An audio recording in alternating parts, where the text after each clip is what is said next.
જય માતાજી મિત્રો। ગાય ગામડું ને ખેતી।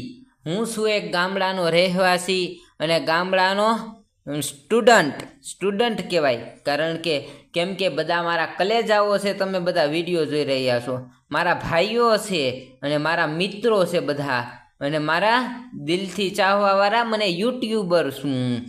તો હવે તમે બધા મારા વિડીયોને લાઈક કરજો, કેમ કે ગાય ગામડું ને ખેતી અમે કેવી રીતે અમારો ઉછેર કરીએ છીએ। અને ગામડાનું ઘણા લોકોને ગામડું જોવા ન મળે, કારણ કે ગામડાનું જે નજારા હોય તે મજા લાયક હોય। તમે જોઈ શકો છો કે આ વાડી છે આપણી, અને ફરતી બાજુ માંડવી, લીલું ઘાસ અને આવું વાતાવરણ, ઝાડવાઓ, બગીચાઓ, જે અહીંયા ગીર ગાયનું દૂધ ખાવા મળે છે શુદ્ધ, ભેંસોનું દૂધ, ગીર ગાયનું ઘી અને તાંહરા ભરીને અમે પીતા હોઈએ ભાઈ। અમારે લીટરોમાં ગણતરી ન હોય। હાલો મિત્રો, હું છું ગામડાનો એક વિદ્યાર્થી। તો હાલો આપણે આજે ગામડાના વિડીયો ઉતારીએ। અત્યારે ચાલી રહ્યા છે આપણા ખેતરમાં ગોઢલાઓ।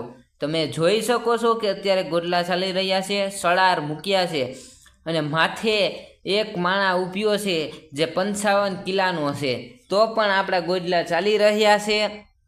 તો તમને આ ગામડામાં નજારો જોવા મળશે, કેમ કે આ તો હવે ગયા જ, ક્યાંક ક્યાંક આપણે ગોઢલાઓ, બળદો જોવા મળશે, અને આજથી 10 વર્ષ પછી ગોઢલાઓ જોવા માટે માણસો આવશે।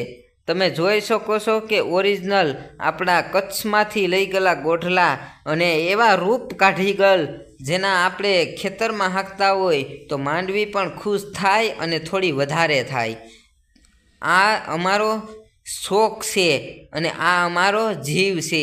આ પૈસા સારું નથી રાખતા, આખું વરસ આ ખાય છે। હાલો તો આપણે ગામમાં જઈએ।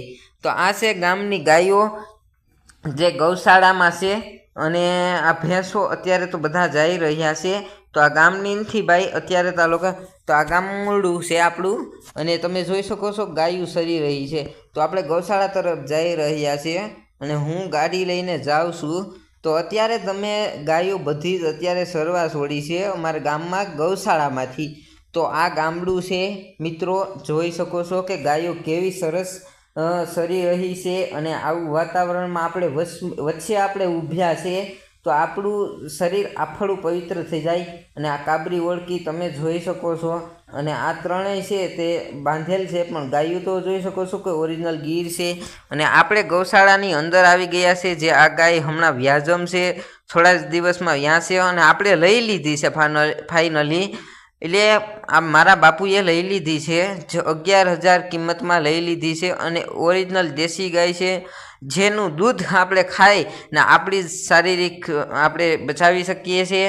તો હાલો, હજી તો આપણા વાસરડા જોવાના બાકી છે।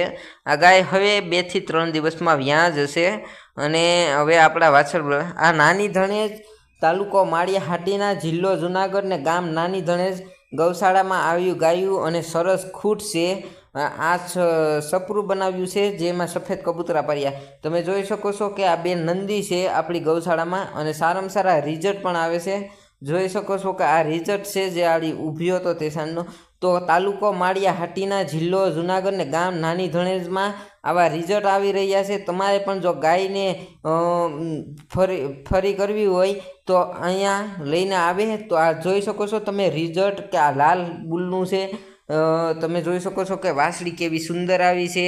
તો આ એક ગાયને અહીંયા જ બાંધી રાખી છે અમે, અને તમે જોઈ શકો છો કે 2 બુલ આપણે ઊભી રહ્યા છે, અને ગૌશાળાનું લોકેશન પણ સારામાં સારું। આ બુલની તો ભાઈ વાસળીઓ જ એવી આવે છે કે આપણે ગમી જ જાય, કારણ કે સફેદ રંગનું તમે જોઈ શકો છો કે આ 2 એની જ વાસળીઓ છે, અને લાલ કલરની બેઠી હતી તે લાલ બુલની છે।